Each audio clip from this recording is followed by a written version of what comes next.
Good morning eighth class. Suprabhatam.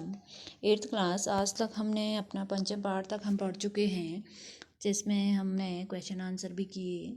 आज हमारा जो षष्ठ पाठ है, षष्ठ पाठ औषधि परिचय। ठीक है, आज हम पढ़ते हैं अपना षष्ठ पाठ औषधि परिचय। ठीक है, औषधि का अर्थ सभी को पता है, औषधि का अर्थ होता है दवाई, है ना। तो दवाइयों का क्या है, यहाँ ये पाठ है दवाइयों के बारे में, घरेलू दवाइयाँ जो होती हैं औषधि। ठीक है, इसका क्या है, परिचय है, अर्थात किस प्रकार से हम इसको उपयोग कर सकते हैं, कहाँ ये होता है, सब कुछ बताया गया है इस पाठ में। कुछ घरेलू औषधि दी गई है जिसका परिचय आपको बताया गया है इस पाठ में। तो आज हमारा षष्ठ पाठ है औषधि परिचय। ठीक है, औषधि परिचय। सबसे पहले आपको दिख रहा होगा यहाँ पे क्या है, अदरक दिख रहा है ना। तो अदरक के बारे में आपको बताया गया है। अदरक का परिचय यहाँ पे सबसे पहले दिया गया है। से पढ़ते हैं हम। देखो, जैसे पहला लिखा है एतम एतत आद्रकम। ठीक है, यह अदरक है। आद्रकम संस्कृत में अदरक को क्या कहते हैं, आद्रकम। ठीक है, एतत अर्थात यह। ठीक है, यह अदरक है। इदम सर्वत्र प्राप्यते, यह सब जगह मिलता है। ठीक है, सर्वत्र अर्थात सब जगह, प्राप्यते अर्थात मिलता है। अस्य उपयोगः सूपे साके चाय पाने च भवति। इसका उपयोग, अस्य अर्थात इसका उपयोग, सूप का अर्थ होता है दाल। ठीक है, संस्कृत में सूप को क्या कहते हैं, दाल कहते हैं। ठीक है, साके अर्थात सब्जी जिसको हम कहते हैं साग। चाय पाने अर्थात जो चाय हम पीते हैं हमेशा। ठीक है, चाय पाने भवति अर्थात होता है। तो ये कह रहा है यह अदरक है, यह इदम सर्वत्र प्राप्यते, यह सब जगह मिलता है। अस्य उपयोगः सूपे साके चाय पाने च भवति। इसका उपयोग दाल में, साग में और चाय पान में क्या है, होता है। भवति अर्थात होता है ना। इसका उपयोग हम सूप में, दाल में भी डालते हैं अदरक को, कभी ठंडियों में, और सब्जी में भी डालते हैं, और चाय में तो हमेशा ही डालते हैं, है ना। अगला है इसका परिचय में, अदरकस्य संदितम अवलेहम क्षुधावर्धकम भवति। ठीक है, अदरक का मिश्रित। ठीक है, अदरक का जो मिश्रित, संदिग्धम अर्थात मिश्रित। ठीक है, अदरक के मिश्रित चटनी, अवहेलम का अर्थ होता है चटनी। ठीक है, चटनी भूख बढ़ाने वाली होती है। क्षुधावर्धकम भवति, क्षुधा का अर्थ होता है भूख। ठीक है, वर्धकम अर्थात बढ़ाना। ठीक है, भूख बढ़ाने वाली होती है। एतस्य रसस्य कासरोगे शीतज्वरे च प्रयोगः भवति। ठीक है, इसका जो उपयोग होता है वह कास रोगे अर्थात जब हमको खांसी होती है उस टाइम भी हमें कहा जाता है कि अदरक का सेवन करो, है ना। शीत ज्वरे, शीत ज्वर में कभी कभी हमें शीत ज्वर, ठंडा का ज्वर आ जाता है, ठंडे में ज्वर आता है, तो इसमें भी अदरक का हम क्या करते हैं, उपयोग करते हैं। ठीक है, विशेषण इदम शीत ऋतो हितकरम भवति। विशेष रूप से यह सर्दी की ऋतु में क्या होता है, लाभकारी होता है ना। अदरक सर्दी की ऋतु में क्या होता है, लाभदायक होता है। वैद्य इहम सर्वरोगहरम स्वीकुर्वन्ति। वैद्य लोग, जो वैद्य डॉक्टर होते हैं, वो लोग क्या करते हैं, इसे क्या करते हैं, सर्व रोग हर स्वीकार करते हैं, हर रोगों को हरने वाला स्वीकार करते हैं। किसको, अदरक को। ठीक है, तो इसका अर्थ ये ऐसा है कि यह क्या है, अदरक है, यह सब जगह मिलता है। इदम सर्वत्र प्राप्यते, यह सब जगह मिलता है। अस्य उपयोगः सूपे साके चाय पाने च भवति। इसका उपयोग दाल में, साग में और चाय पान में होता है। ठीक है, अदरकस्य संदितम हेलम क्षुधावर्धकम भवति।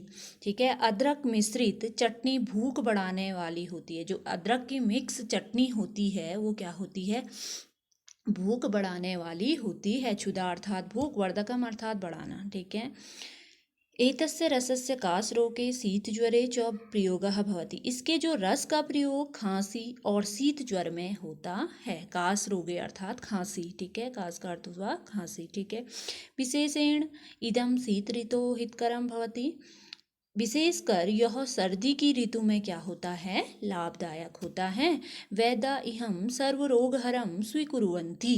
वैद्य लोग इसे हर रोग को हरने वाले को क्या करते हैं, स्वीकार करते हैं। हर रोग को हरता है अदरक, ऐसा स्वीकार करते हैं डॉक्टर लोग। ठीक है, ये था हमारा अदरक। ठीक है, अगला है ऐसा तुलसी। तुलसी आपको पता ही है, सभी के घरों में तुलसी लगी होगी। एकादशी के दिन सभी ने तुलसी लगाई होगी घर में, है ना।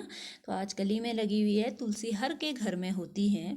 तो तुलसी के बारे में दिया गया है, ऐसा तुलसी, यह क्या है, तुलसी है। ठीक है, किमेतस्य अन्यानि नामानि सन्ति, क्या इसके अन्य नाम भी हैं, पूछा है। किम अर्थात क्या, एतस्य अर्थात इसके, अन्यानि अर्थात अन्य, नामानि सन्ति अर्थात नाम भी हैं। आम, वृंदा, सुगंधा, अमृता, पत्रपुष्पा अपि अस्याः एव नामानि सन्ति।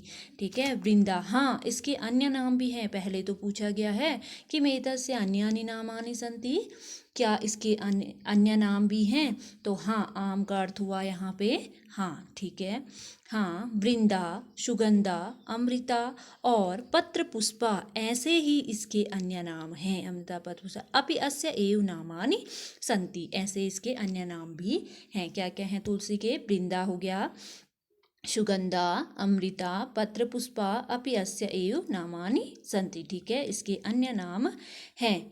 ऐसा वाटिकासु गृहे गेहे गेहे च भवति, यह वाटिकाओं में और घर घर में होती है ना, वाटिकाओं में और घर घर में या तुलसी लगी होती है, हर के घर में लगी होती है तुलसी, है ना। तुलसी किमर्थम प्रयुक्ता भवति, तुलसी का किस लिए प्रयोग होता है। ठीक है, पूछ रहा है तुलसी का किस लिए प्रयोग होता है। ज्वरे, प्रतिशय्याये, खांसे, तुलसी अतीव लाभप्रदा अस्ति। ठीक है, ये भी क्या है, बुखार में, जुखाम में। ठीक है, प्रतिशाये अर्थात जुखाम, ठीक है, ज्वरे अर्थात बुखार, और खांसी में तुलसी अत्यंत लाभप्रद है। ठीक है, तुलसी अतीव लाभप्रदा अस्ति, तुलसी क्या है, अत्यंत लाभप्रद होती है।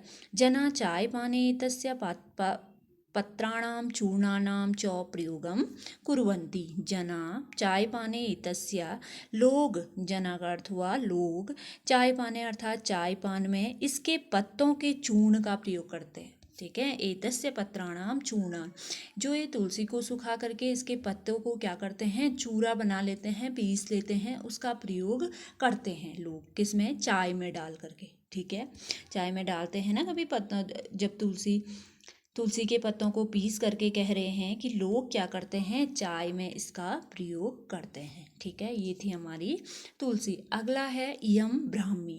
ठीक है, यह एक ब्राह्मी फूल होता है।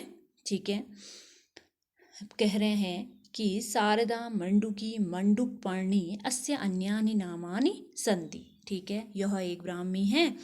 शारदा, मंडुकी और मंडुक पर्णी इसके क्या हैं, अन्य नाम हैं।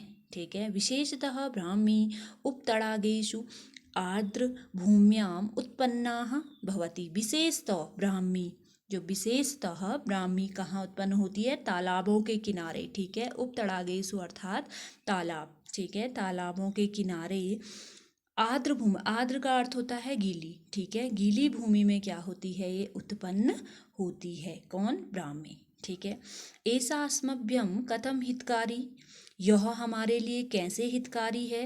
ठीक है, ऐसा अस्मभ्यम कथम हितकारी, बोला है यह हमारे लिए कैसे हितकर है।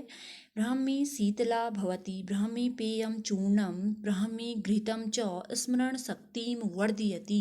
कह रहा है ब्राह्मी शीतला भवति, ब्राह्मी ठंडी होती है। ठीक है, शीतला का अर्थ हुआ ठंडा। ठीक है, ब्राह्मी क्या होती है, ठंडी होती है।